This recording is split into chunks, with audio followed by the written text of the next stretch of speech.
you understood it from the first half? Um, Or you can share your ideas on nationalism. What did you yes. think about nationalism? Did you have some new ideas? Get anything new? Sir, I can share my original ideas, but Harari's Sure, I could listen okay, clearly. fine. Okay. Nationalism is about feeling a spirit of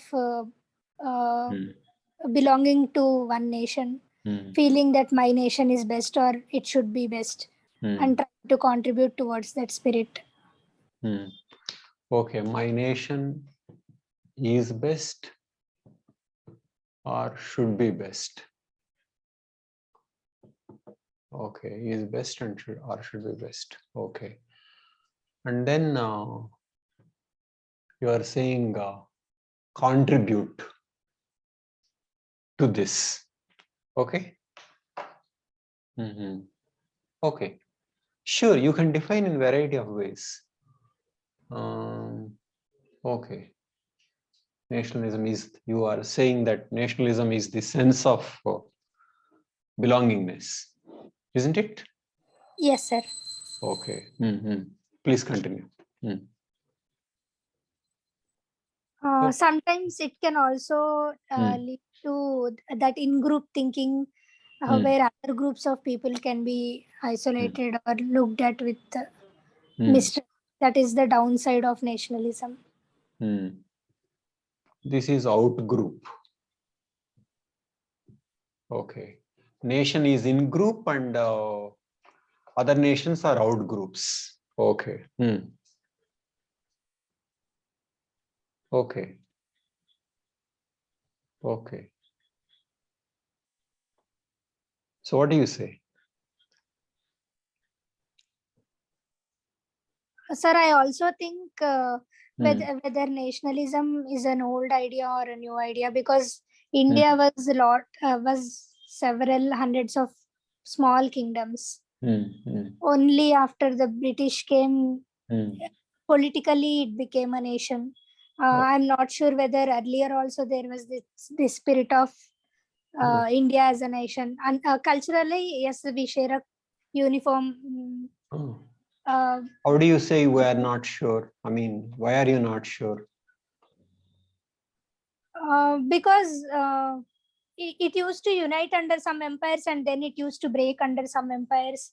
Above the Vindhyas, it was considered as one nation, and below the Vindhyas, there were several kingdoms. There was no uniformity politically. But there were always kingdoms, right? How can you say there is a nation? That is what, sir. There was many kingdoms, but India as a whole, that spirit could have been constructed only after our freedom struggle. Nationalism is a recent idea which came first in Europe, and then as colonialism spread, nationalism also spread. It is like that. People who are loyal to religion, caste, and community. Okay. But there was nothing like a nation. There was culture. There was groupism. So the idea of loyalty to the land as such, we all belong to. That is a modern idea. One of the things of modern age is the idea of nationalism. Okay. So that is why India, see, for example, we say Gandhi is father of the nation.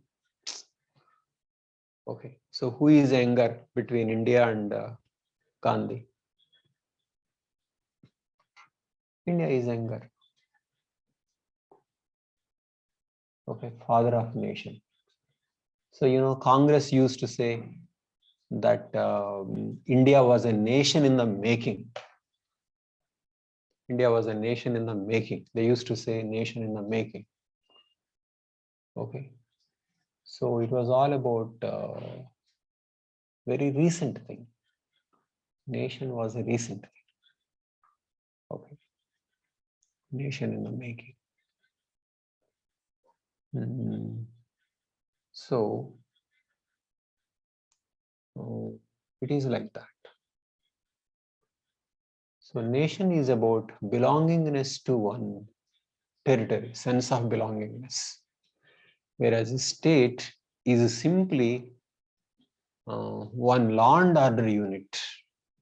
Okay, there is an army. State has an army. State has a government, and government controls the people. So kingdom is a state. Akbar had a state, but they were not nations. Okay. Okay. Deepti, please proceed.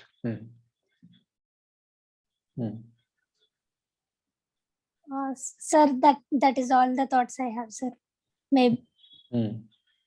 Okay. So tell me, is it right or wrong to have these ideas of nation?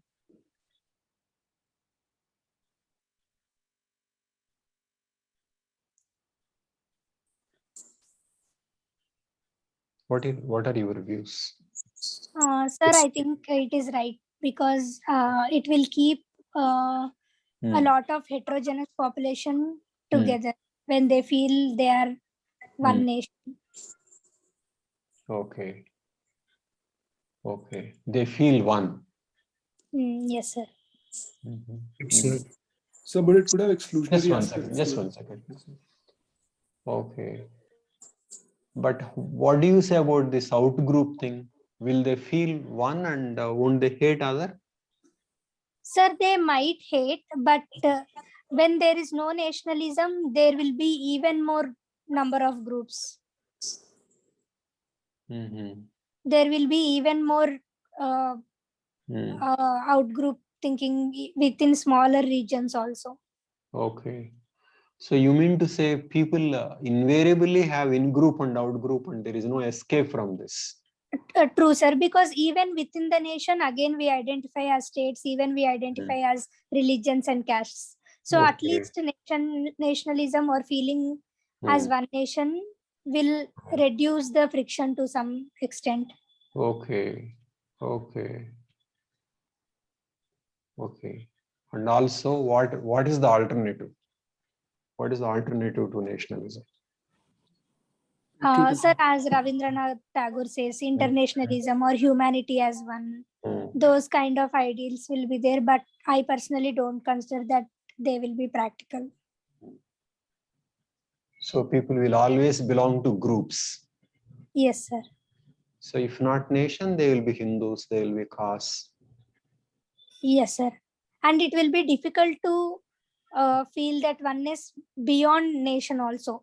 For example, we can feel as Indians, but it will be difficult to call ourselves as Asians. So the bigger the group goes, it will be more difficult to stick to it. Okay.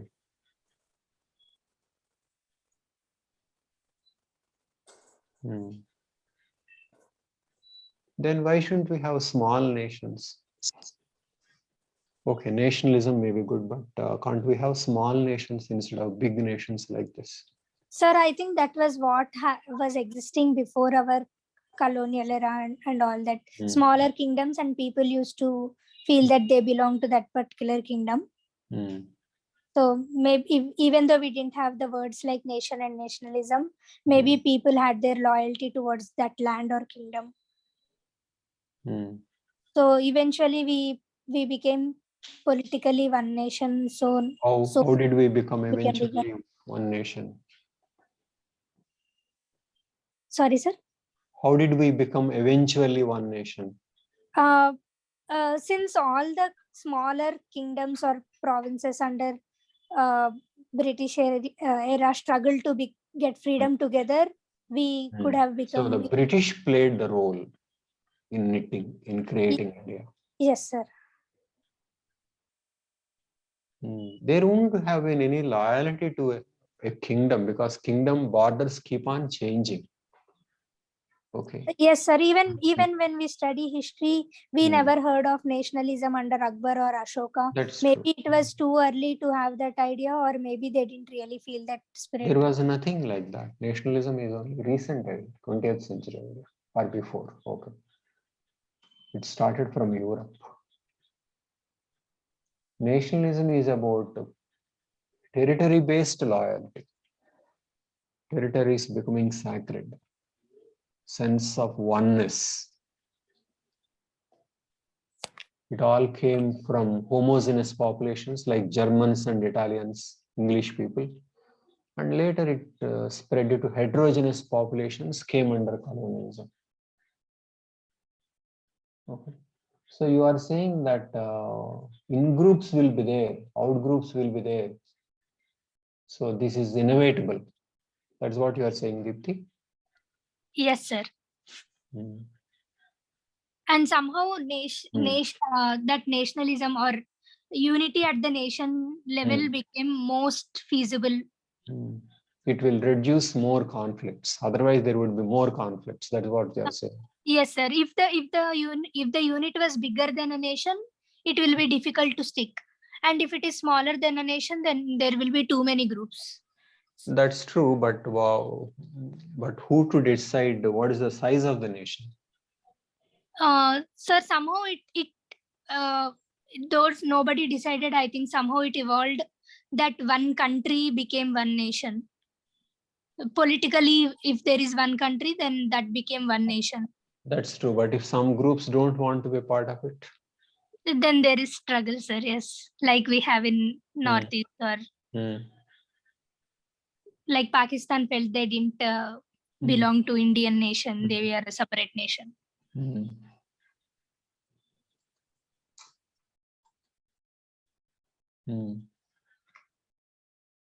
So who should decide the size of the nation?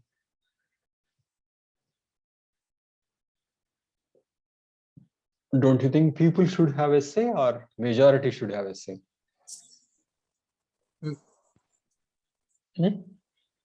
What do you say, Deepti? I think people should have a say, sir, but if that people who are not identifying with the nation are scattered across the nation, if they are not at one politically territorially defined area, then it will be difficult to give voice to their demand. Okay, in that case, they won't demand, right? They can't demand if they are spread across so many. For example, Dalits cannot demand a separate nation. Yes, sir. Yes. But if they are at one place and they don't want to be ruled by others, I think they can have the say, sir. For example, Khalistani demand or Nagaland, the other things, I think they have the right to. Wow, you are very, very progressive, Deepti. Thank you, sir. So the point is only some people can be capable of separate nations, not everybody. Not everybody who is discriminated can have a nation. Yes, sir. Yes. So separate nation is a solution to some groups. When they are homogeneous, there is a demand, and at the border. There cannot be a separate nation when it is in the inside of one nation.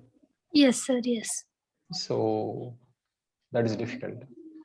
Yes, sir, because then the majority will feel threatened and they will suppress that demand. For example, when Hyderabad wanted to unite with Pakistan instead, it is a security threat to India. More importantly, it is not Hyderabad. Hyderabad ruler wanted. You can't say Hyderabad wanted. Yes. We have to make distinction between ruler and the people. But you think that there should be recognition of what people want? Yes, sir. Yes, sir. I think people can demand if they want to be a politically a separate state. Whether that demand is accepted is again a complex issue. Okay. Very good. Somebody was asking a doubt. Yes, sir. Sunil, please. Sir, where do you disagree with Deepti? Sir, I do not disagree, but I have query on that regard. So my query is, let's say people have a choice and they can separate if they are like located attached to a particular set of land and they are not spread across. But Very good. if we see that, This entire class will be declared anti-national. yeah, exactly. So we have many anti-nationals in our class. Okay, proceed, Sunil.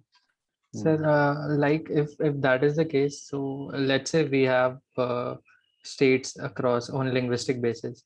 So if we start giving all the states their way, their I mean whatever their separate nations, so it will lead to balkanization of the country, and we should accept that because people have demanded that.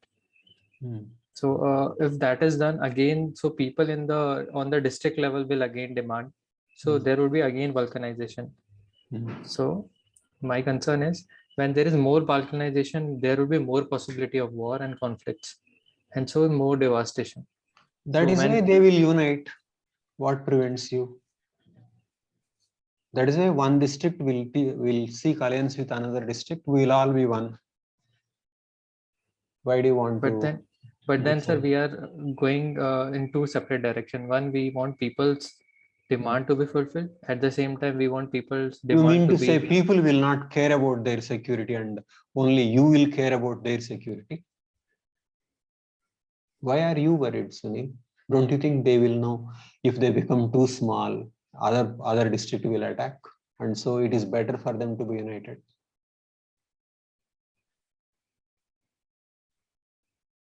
This simple logic, why don't people understand? They will understand. So they would suppress their demands for the sake of security. If they suppress, but you are saying that they will make an irresponsible demand, and because they are going to make irresponsible demands, we let us save them. Why do you think like that? This simple logic people will understand. So that means security is time. No, just take time. Whose security is important? People's security or somebody's security? Your security.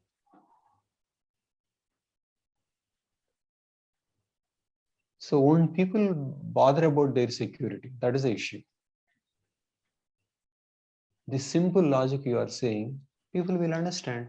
So they will not seek more and more nations if it's going to affect security. So why should you calculate that? If it is like this, what will happen to them in a distant future?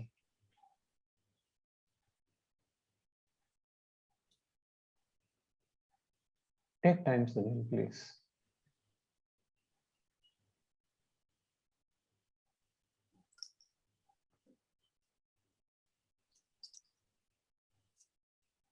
Because this is something, it's too obvious.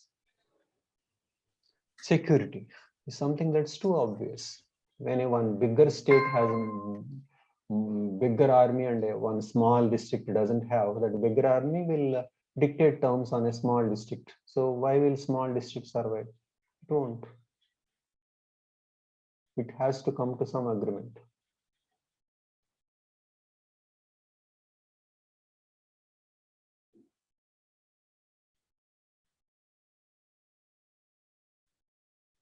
So people will be in a position to take care of their security, and that is why they won't go smaller and smaller unless there is some serious advantage. There is a small group which feels ill-treated. So they may think, okay, there is no point in being with them, and let us be separate and have a security problem rather than being apart and without any power. Or I will have security assurance from somebody else. But definitely any political system, it will have security as its top priority. So with whom should we be so that our future is secure is one thing that they will definitely think.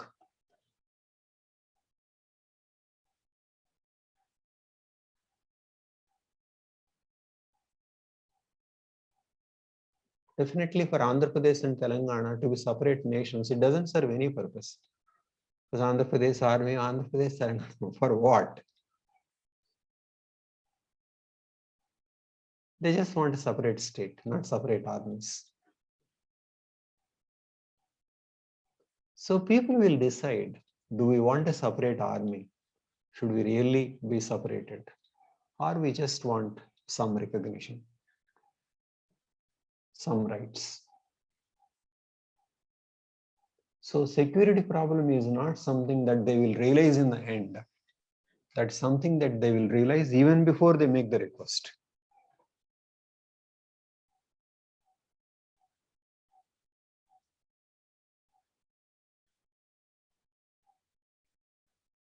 So it appears there is a lot to gain by being big, because being together has certain advantages. Only some people who feel discriminated or who can opt out, when they think they can survive independently without feeling the security threat, then only they will demand. Not generally to have a separate nation. Why do they want separate nation? There is so much to gain by being part of it. We don't have any such separatist movements in US, in many European countries. Only here and there are. But why do they want? Discrimination, some majority. Discrimination, there is a problem.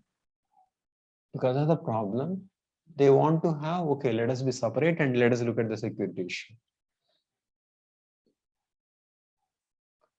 So we can't say that there will be an endless division and after that they will fight. If it was like that, why did states get formed in the first place? Why did people become part of the state?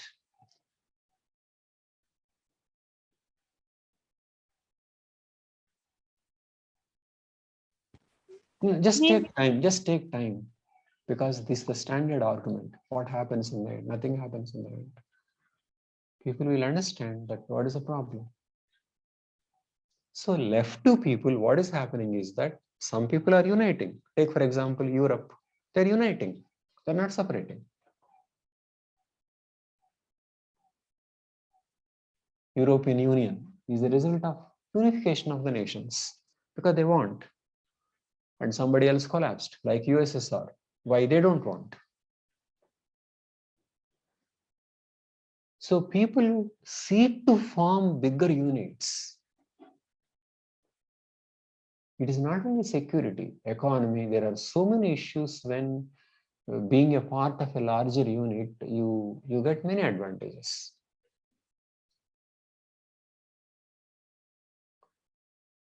What is possible for an Indian is not possible for a Nepalese.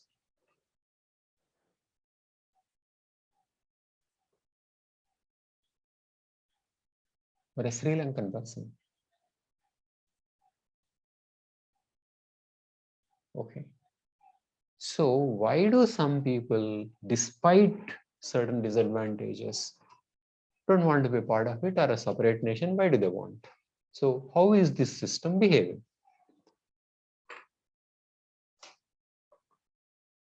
So the majority group will have to think, what are we doing to this minority which doesn't want to be a part?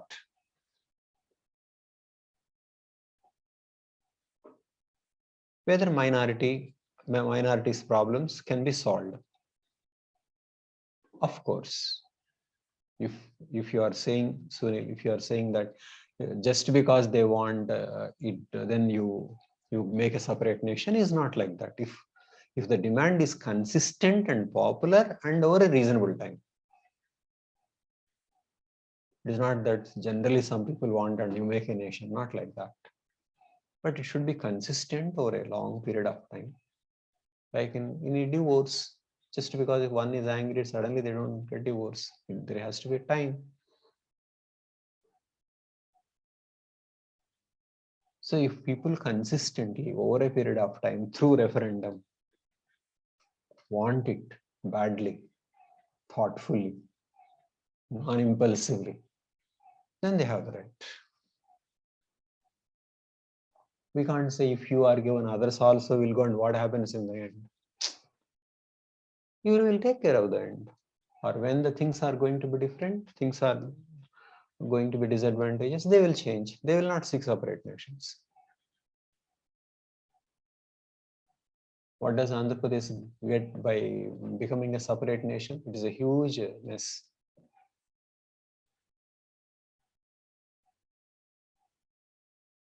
To take passports and visas with Karnataka, Tamil Nadu. Doesn't make any sense. So the idea that the people want to be separate and separate nations is not true. People want to be prosperous in a big nation. They can be big businessmen. They can be big politicians. They have more power. They can go out. They have more prestige. They can defend their interests in a better way if they're a part of a big nation and powerful nation.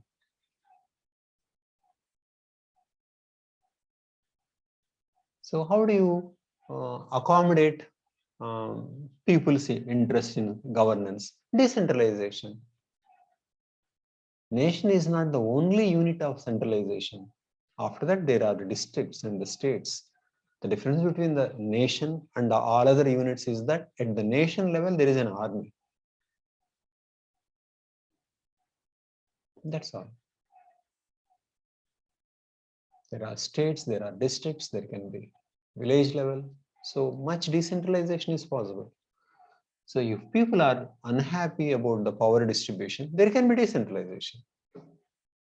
Unhappiness doesn't mean that they want a separate nation. Because separate nation involves cause. It is not true that everybody wants to be separate. That is not true. So when some people ask legitimately and consistently, you can't say that if others also ask, what will happen to everybody, and so I won't. Others will stop asking when they realize that it doesn't fetch them any advantage. There is a lot to gain by being a part of a larger unit, bigger unit. Why do people join bigger companies rather than being self-employed?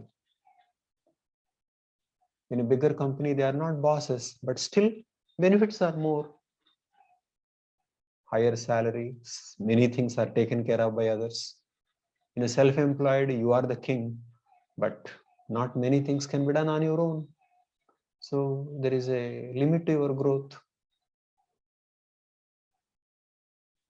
So nation is pooling enough resources. People want it like that.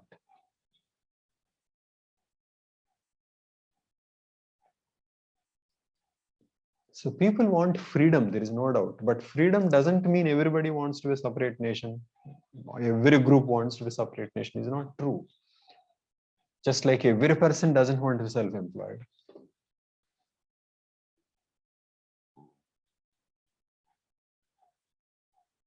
So these are advantages or economies to scale. Being a part, you get more. But if you are crushed, feel helpless, and there is no hope, you want to separate. So one doesn't have to think what happens if everybody asks, because everybody is not going to ask.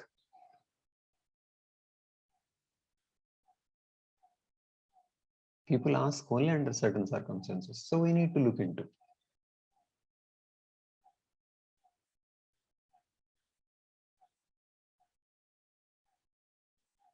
What do you say, Deepthi? Do you agree with this? Yes, sir. Anurag, are you following? Yes, sir. Sir, can we apply Mill's harm principle in this regard? Mill's? Harm principle. Exactly. Fine. Fine. He thought of, okay, that's about individuals. That's fine. Okay. We can think broadly about decentralization.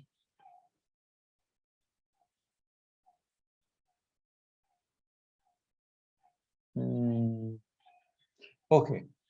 How is he applying harm Sunil, you principle? want to ask something, please? Sir, in what context is he talking about harm principle? I didn't Harm understand. principle is you don't, that's about individuals, unless it is harmful to others, you do what you want. That is about individual. He didn't talk about nations. Individual rights within a nation. I don't know if any political thinker talked about these things of nation. I haven't come across.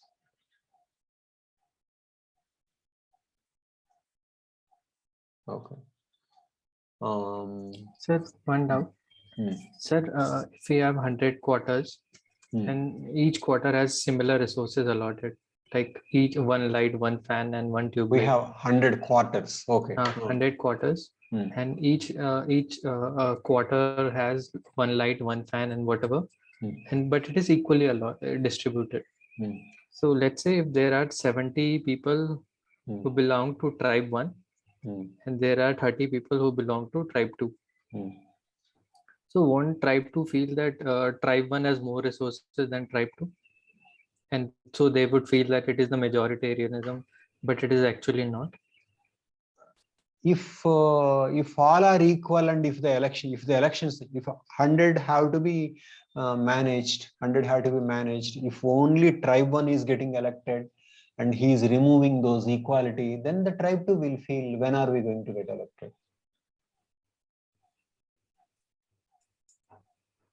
See, there is groupism will be there, but what extent groups are discriminated is an issue. Groupism will be there, but will they feel so discriminated? No, we should be separate. That is a different issue, because once they are separate, there are going to be other issues. There is going to be a fight between tribe 1 and tribe 2. Will tribe 2 defend itself? No, not likely. Not sure. Like Pakistan and Bangladesh. Exactly. Just because a group doesn't feel equal, it doesn't say no. Why in an office there are factions, but does it mean that faction wants to go out of that office? No. Political party, there are factions, but each faction leader want to set up a political party? No. Within a home, brothers disagree, but does every brother want to go out and start a separate family? No. So always there are some advantages by being a part of a bigger unit and certain disadvantages. It is not that people want to be smaller and smaller and smaller. It is not true.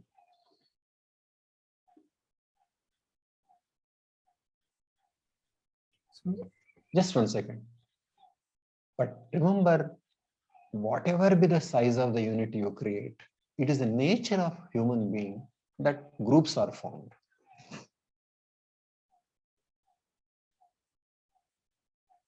Okay, there is always a dilemma between whether you want to be a part of a bigger group or you want to separate. That is there.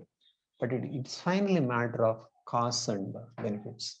But it is not true that everybody wants to be as small as possible, as individual as possible. It is not true. It is not true.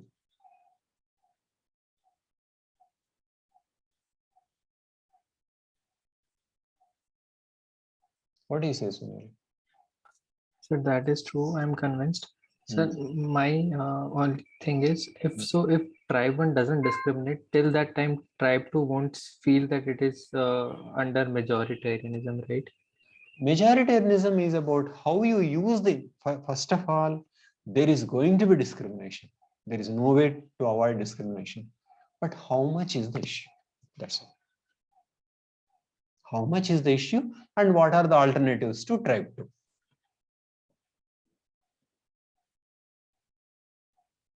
Is there a husband and wife where there is no domination? Not likely. But does it mean that they will separate? They will separate under certain circumstances, but not whenever there is domination. No. Why? Is it that they enjoy domination? No. It is because they work out, and on the whole, this is the balance. Every man is free. Each person is free compared to married. But does it mean everybody is trying to be free? No.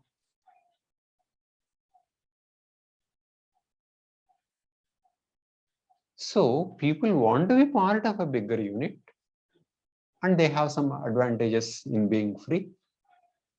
So they will have to work out. But that is why we are all social beings. We are pulled in one direction, but also pulled in another direction.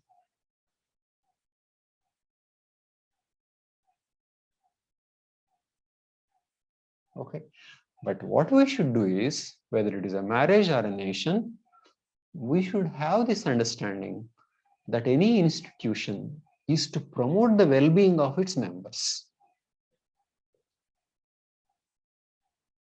How do you maximize that well-being? That should be the criteria.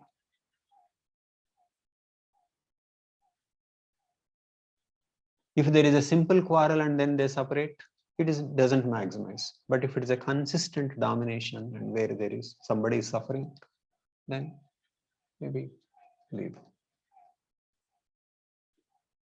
But the idea that the people tend to leave, want to be independent is not true. That is one predisposition. So there are groups and groups. Conflicts is inevitable. Tribe 1, tribe 2 conflict is inevitable, and tribe 1 will dominate, but does not mean tribe 2 wants to be a separate nation, because by being separate it has problems. So it will have to work out.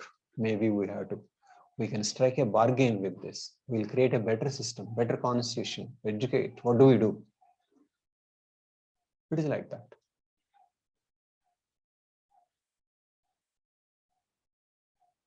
So there is always a negotiation in that process. Isn't it so? Please. Anurag, you wanted to say something?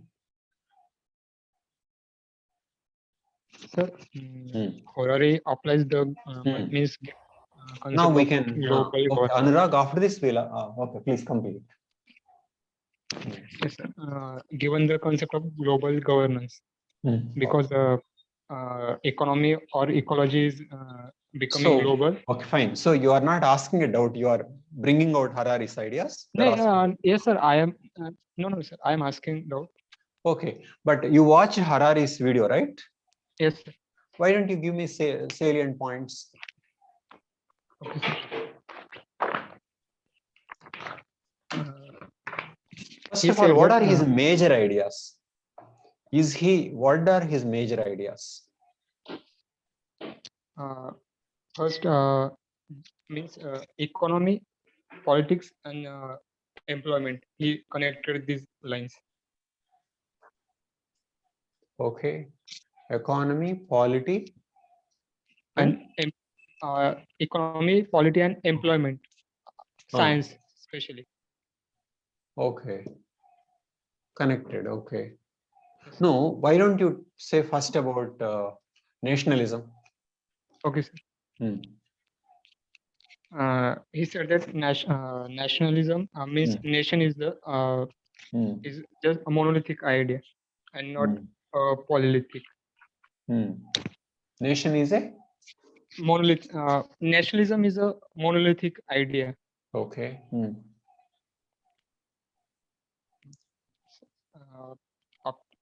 After that, means it is not a biological origin. It has not biological origin, and in that, all groups or all entities which are at extremely unstable.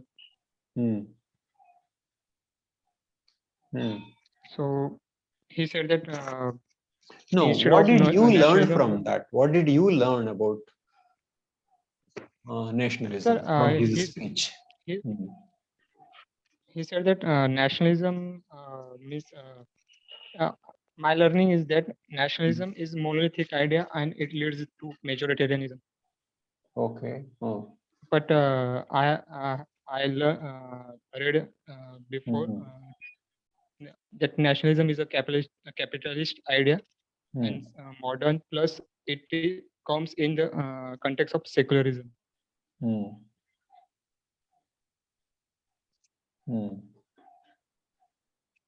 Okay. Finally, do you think it is a good thing or a bad thing? Sir, it is a good thing in Hmm. modern context. How is it a Because good thing? yeah, it leads to means it is a perfectly secular idea which uh, which eliminate the religion, caste, or When compared to religion and caste and other groups, nation is a better grouping. better group. It unites the people on. It will one unite people. Okay, Yes. fine. Bharat, did you watch Harari's video?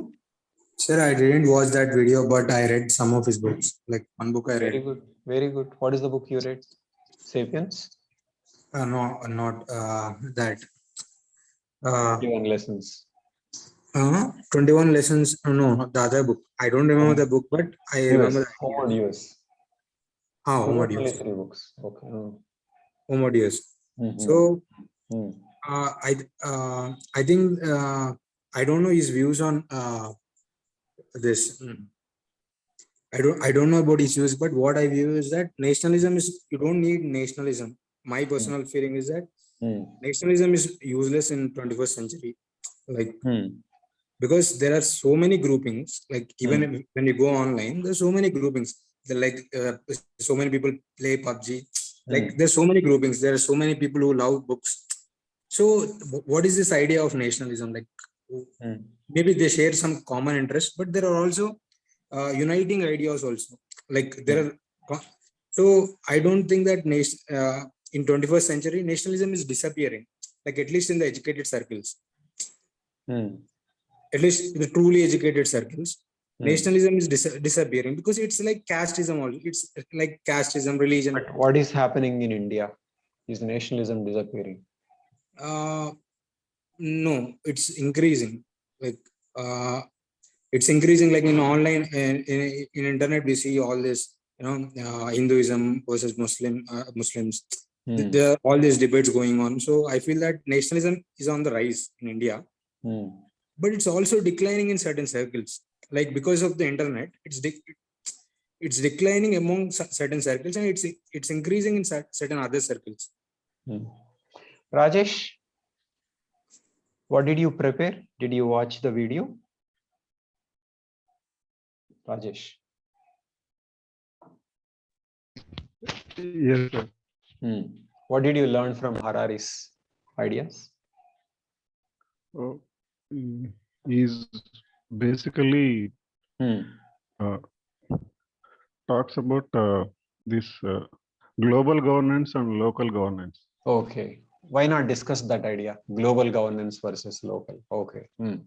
What is your idea? I agree with this Harari statement, sir. If you want to be globalized, have the structure, political structure at local level. If you want to be, if you want your economy be global, then you should have political structures at global level. Okay. If you want to, so there should be global structures.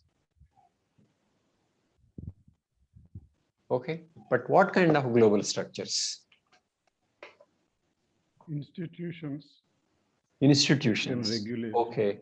Should there be one global government like legislature, executive, judiciary? Yes. Yes, sir.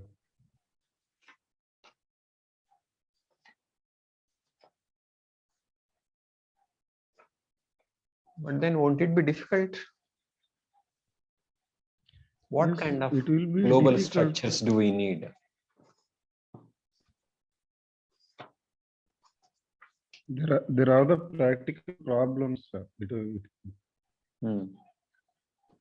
Okay, you take this essay, Padlet assignment. National identity and patriotism. Some questions on nationalism. Okay, national identity and patriotism. Okay, I think So I have a doubt. National identity. I think with today's this discussion is enough to answer a question like this. Mayank. So I couldn't watch the video. I didn't find the time. But so we can distinctly differ between nationalism and patriotism, right? Nationalism with patriotism. Sure. You can. Your national identity and patriotism is about. It is not even nationalism. National identity and patriotism. No, I'm asking in general, sir. Like that conceptually we can differentiate. That's fine. You can define. Anyway, Harari did talk about this. You can define what is patriotism. Yes, sir. National identity is simply sense of identity, but how do you define patriotism? Okay. You define in a positive way or a negative way, you are free to define. I mean, in many ways, this can be answered. As long as you don't equate nation with kingdom, as long as you understand a nation is about belongingness, okay, in group, then positive and negative. We have covered enough, though we didn't cover possibilities from Harari's speech. Okay. So you can take this national identity and patriotism. Okay. And then one more topic, that is a Padlet assignment. There is also a topic of globalism versus nationalism. Globalism is the opposite of nationalism. Globalism, let me make it clear, is not globalization. Globalism is sense of belonging to one globe. Globalization is simply interconnectedness. Okay, so globalism is opposite to nationalism, but globalization is simply interconnectedness.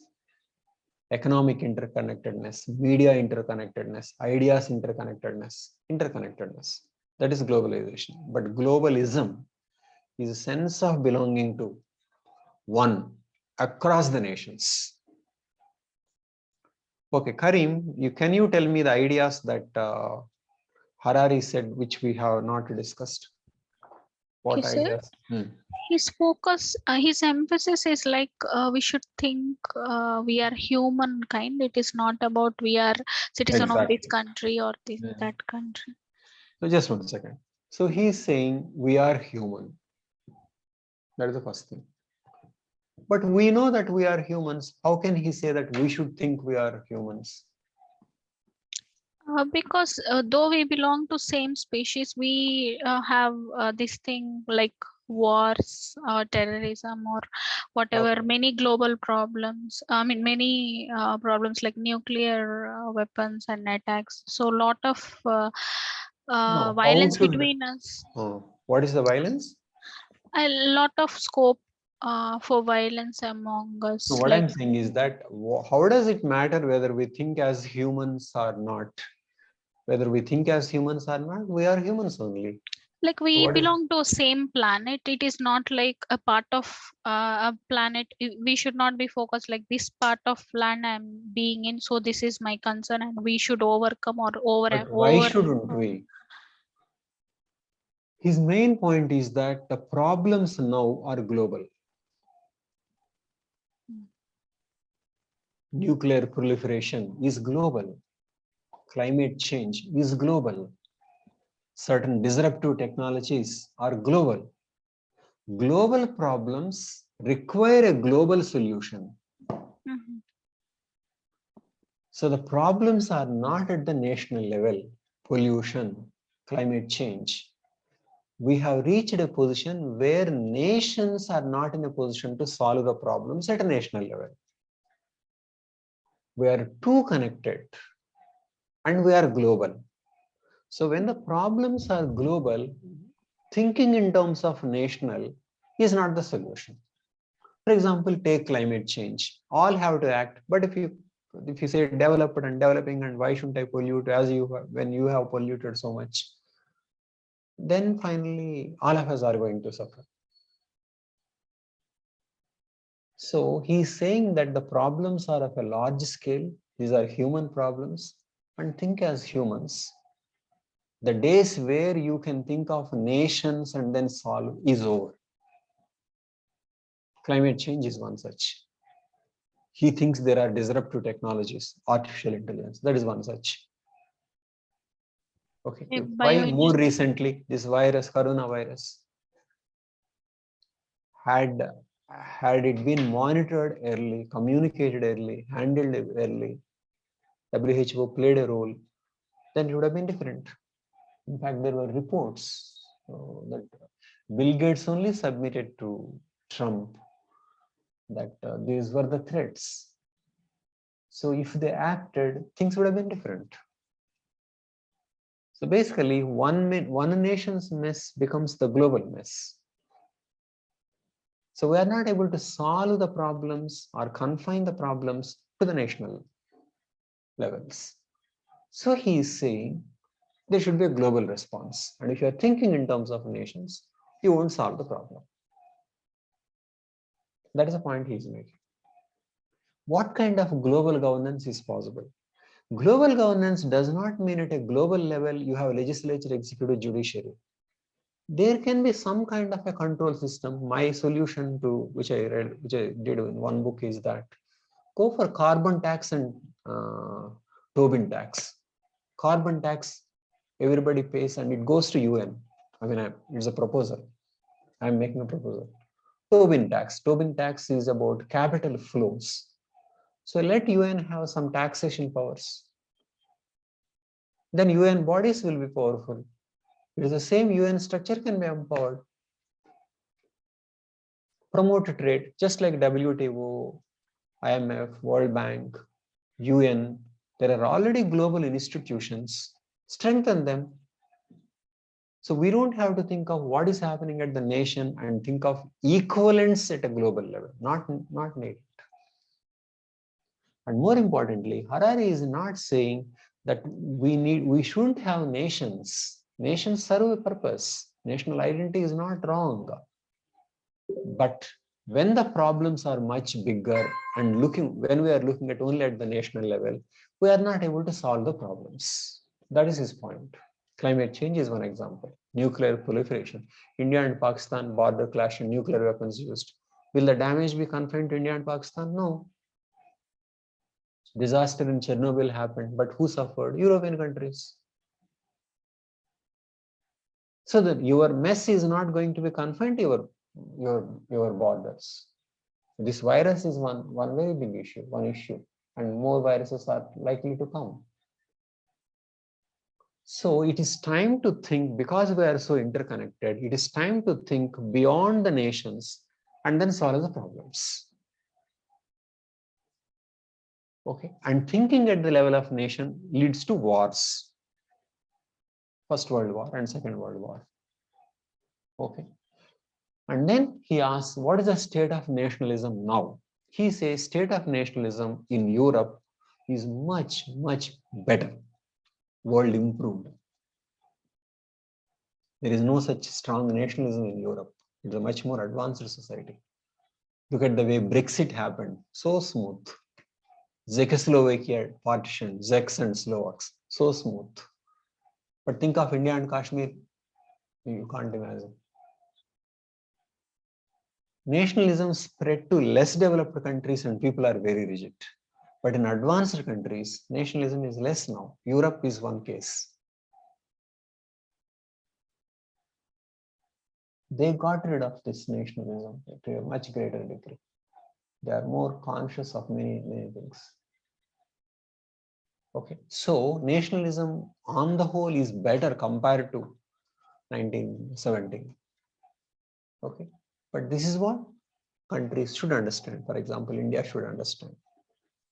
Okay, so global problems and so global solution and global governance does not mean legislature, executive, judiciary at a global level, and does not mean there should not be any national identities. Okay, it is about understanding that we have some common problems, and so only common solutions will work. Particularly, there are serious problems like climate change. Nationalist solutions don't work. So that is the main point he's making. Sir, Is it clear? Yes. But of course, in India, he's talking about in general, but in India, national problem also meant other issues. like majoritarianism, human rights violations. Indian problems of nationalism is more severe, okay, because majoritarianism and violence in certain border states is a result of nationalism. Okay, but Harari is talking about nationalism in general. Okay, so in a particular nation where there is no homogeneity, one majority group is imposing its idea of nation on others. This is Hinduism, this is a Hindu nation, or this is ours, then there will be more problems within the nation. Okay, but even otherwise, even if there are no problems within the nation, nationalism contributes to problems across, because the problems now are much bigger. They are not at the national level. Okay, so is this point clear? Okay, Mayank, is it clear? Yes, sir. So that's about globalism, nationalism. Sir, Please. can we restrict globalism for only the contribution part? Because when we have globalism, who will take care of the regional issues or something? We have institutions. There is a world court. There are so many institutions, judicial institutions are there. So to handle this much heavy population, like would it be efficient idea, sir? Can it be implemented? Means which huge population? Like population of the world. Like, I mean, if we depend only on a whole central, even the judicial purposes, We if can it is have at more a world institutions. level. Asia level cases at one place, and Europe level, it's like that. Europe has human rights court. So like that. But the point is, global governance does not mean one president, prime minister. It is not like that. One doesn't have to think of national level institutions and then say this is it. Global governance does not mean global government, global state, not necessary. It is simply managing the interconnectedness in a more democratic way, to be able to solve the common problems in a harmonious way. That is what global governance is. So something like United States, United Nations. Okay. Like federation, like how the okay, federation. You mean, okay, fine. You are taking United States. It need not be United States. United States, after all, is one powerful country. The world doesn't have to be that powerful. It need not be like United States. United States is a powerful country. You don't need a powerful government or powerful globe. United President is a powerful person, but you don't need to have any such thing. Okay. So strengthen the global institutions, monitoring mechanisms, taxation mechanisms, justice. Okay. So if the national government is harming its own people, let there be intervention, human rights issues. So what is needed is to strengthen the already existing global institutions. That is what global governance is. One need not think of one particular government controlling the nations. Okay. Nor that national identity should disappear. It's just not necessary. We belong to particular states. We are Telugus, and plus we are Indians. It is like that. We are Hindus plus Indians. It is like that. And also Asians. So multiple identities can coexist. So out of many multiple identities, national identity also is one such.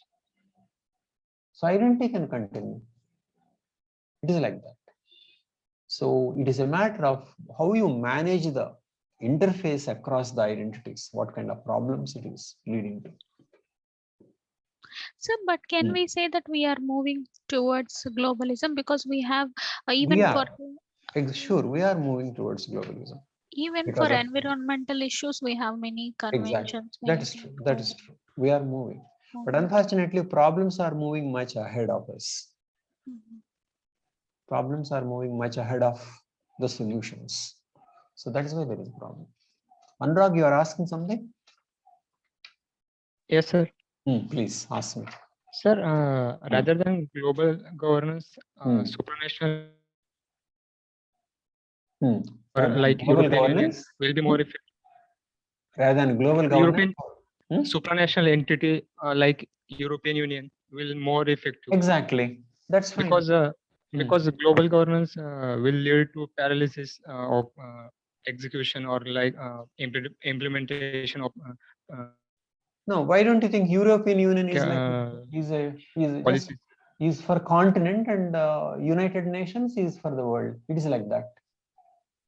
Yes, but in climate crisis or Paris climate deal, we observing that US or like that countries are not taking responsibilities. That's true. So there should be a framework and there should be a way to implement what is agreed upon.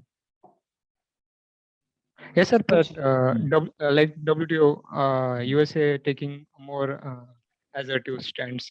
That's true. USA, that's good. When USA is able to do things which impose, why you can say that is weak global governance. So what is global governance? To promote justice and to move away from the power of the strong states. Isn't it? Then we say we are strengthening global governance. If US is attacking somebody when it wants, that is not global governance. If it is not able to attack despite it wants it, that is global governance. Governance is moving away from power. Governance is justice. Because if there is no governance, the power will rule. If there is governance, if there is a law, then you ensure that the justice rules. So what is governance? It is justice and it is law. So if USA is having power, it means there is less governance. On the other hand, if a small country can win it in a dispute against USA, then you say we are having the governance. Am I clear, Anurag? Yes, sir. So rule-based order is governance.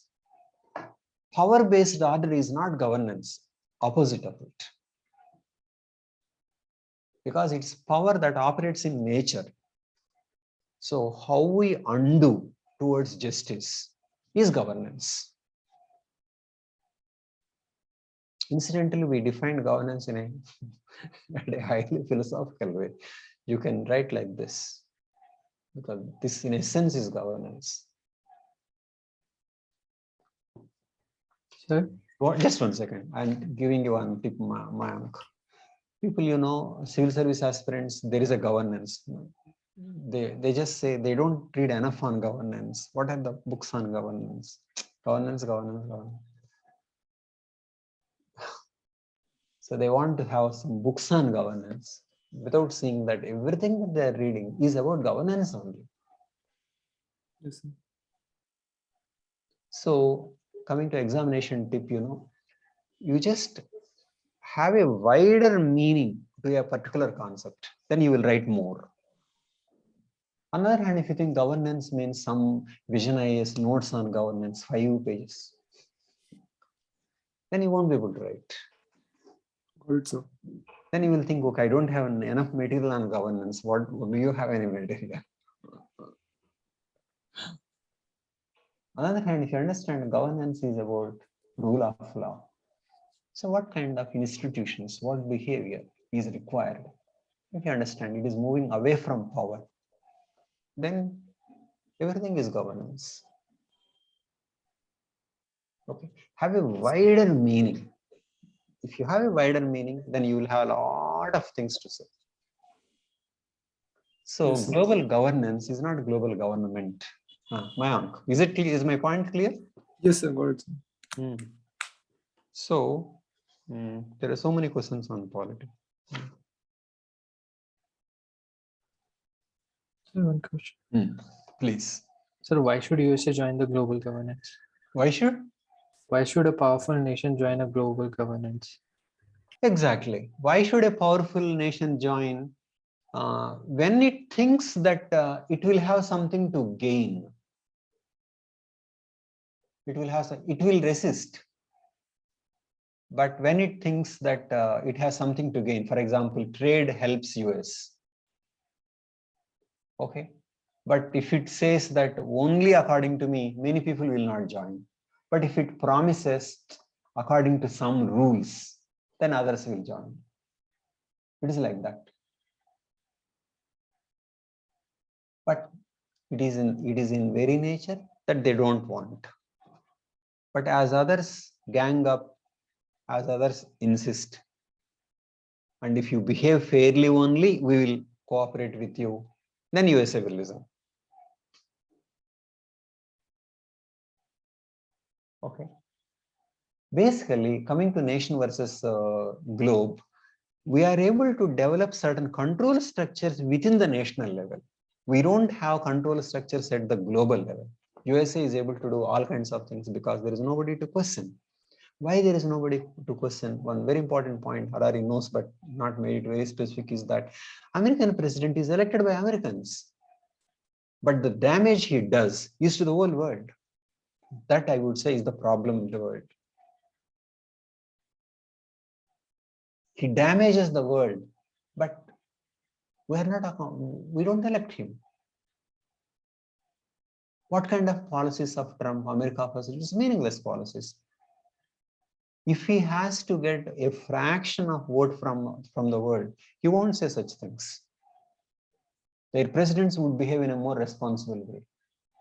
So basically, we don't have global institutions by which we can control these powerful people. Whereas Americans control American president.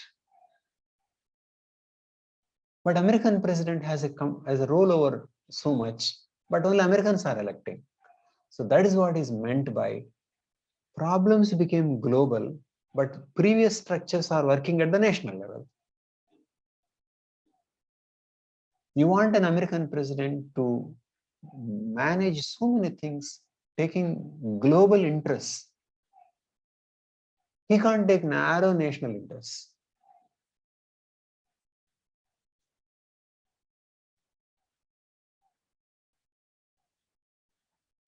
Okay. So it is like that. Are you following? So America is one very case in point. Very responsible presidents in recent years. Everybody is affected, but outsiders don't have a role. That is just like an undemocratic system. He is elected, fine, but he is elected only by a few people compared to his actions that have impact on everybody. It means his power is huge, but he is responsible to only few. So what is a good governance? There should be a right match between power and responsibility. And now there is a mismatch.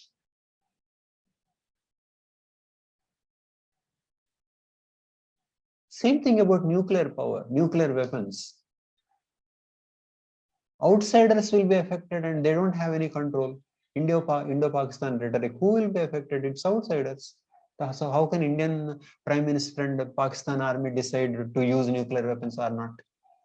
Unless they give a guarantee that the impact will be confined to only to them. Isn't it so? So this is a mismatch. That is the main point, that the problems are at a much higher level, whereas political structures are at a very local level, national level.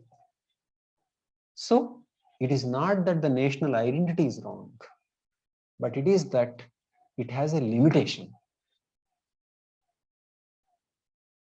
Climate change is one example, nuclear is one example, and Harari thinks technology is another example. We'll look into technology issues also. So essentially, he's saying that the structures that we have are not able to, are not up to the challenges that the mankind is facing. That is why it is very important for a man to think as a human rather than Indian. Because the problems he is facing are the problems humans are facing and not Indians are facing. When you are facing a problem as a human being, you can't think like an Indian. That's the point. So do you follow? But won't it take long for humans to feel the pain? Wait is long. Climate change is a very serious thing. Everybody is facing the problem. I mean, we will do climate change, but according to my calculations, it is just a matter of 20, 30 years. The whole thing is going to simply blown apart. Just 20, 30 years, nothing more. That is the most serious problem we are facing now. And there are clear technological solutions, and we are not moving in that direction at all. Because think in terms of nations. If you ask me, I'm not against national identity, but I believe the most serious political problem that the world is facing is nationalism. And more so in India. This is a neurotic, where people are killed in the name of nation.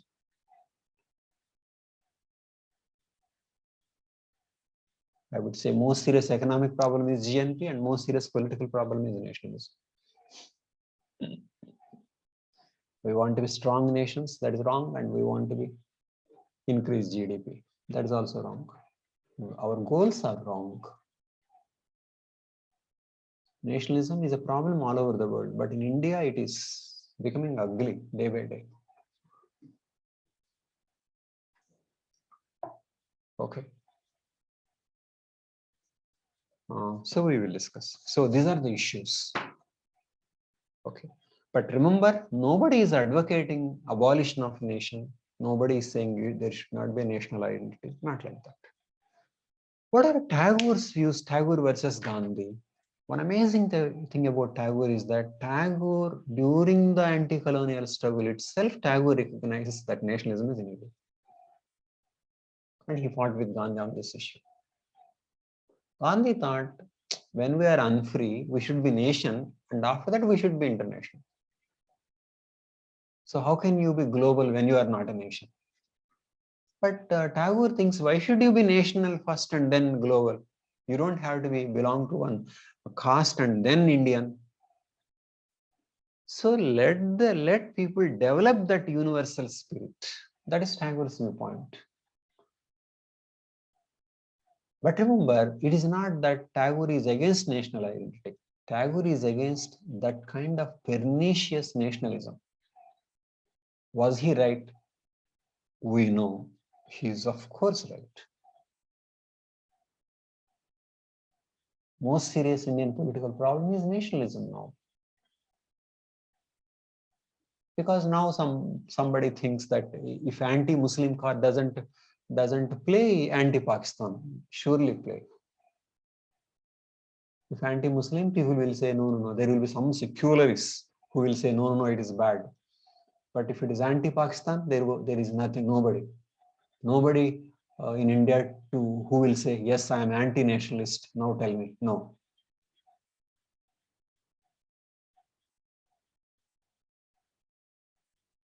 So we are facing a very serious problem. Why? Because of the way we are taught. We are not taught, the books haven't taught, the Bipin Chandra to me is a serious problem. Books haven't taught the value of freedom. Rather, they taught freedom of India. So it's our freedom that became important. It is not freedom. If freedom is important, we would give freedom to people who are demanding it. When our freedom becomes important, then you crush people. So it means history is taught very, very wrongly. It's poison. It's just poison. The whole NCERT textbooks that you have read is just pure form of poison. Because they make you think like an Indian. They don't make you think like a human being.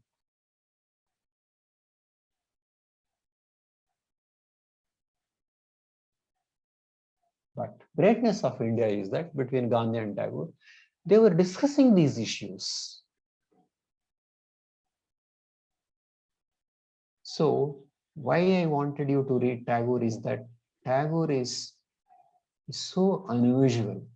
Nobody thought that nationalism would be a problem. Only Tagore thought that way. Why was Tagore concerned like that? Because Tagore has seen what happened during World War I.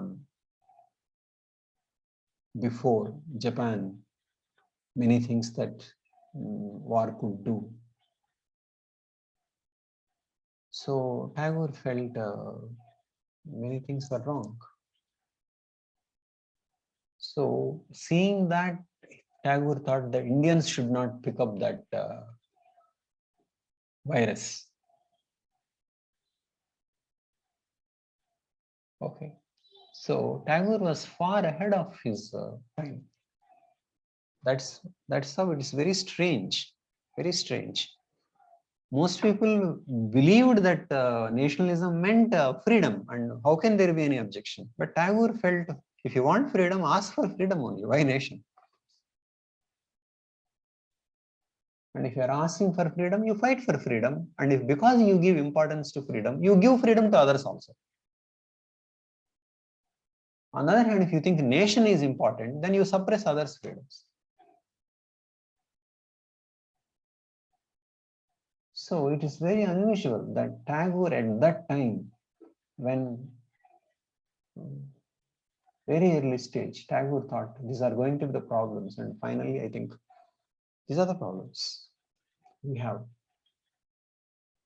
People think communalism is a problem. It may be a problem, but communalism and India and nationalism are linked. Muslim is a villain because Pakistan is a villain. All connected. And nobody is in a position to criticize this because they will lose votes. They can't say anything in favor of Pakistan, in favor of Kashmir, in favor of Muslim. No. So India-Pakistan, that World Cup match, after that, the reaction. Yes, yes. So it is like that. It is all nationalism. So what happened is that Europe is much ahead. Europe has gone through this phase and came out more evolved.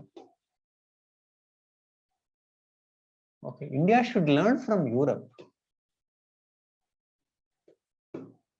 And Hinduism should learn from Christianity. But these people compare with Pakistan and compare with Islam. What kind of comparisons? They can compare with better people, right? In Pakistan, how are Hindus treated? Why do you think of Hindus in Pakistan? You think of Muslims in Europe, Hindus in US. Why do you take a failing state and a failing religion? You take more evolved states and secularized religions, and then see what they have, how they have improved, and how we should improve.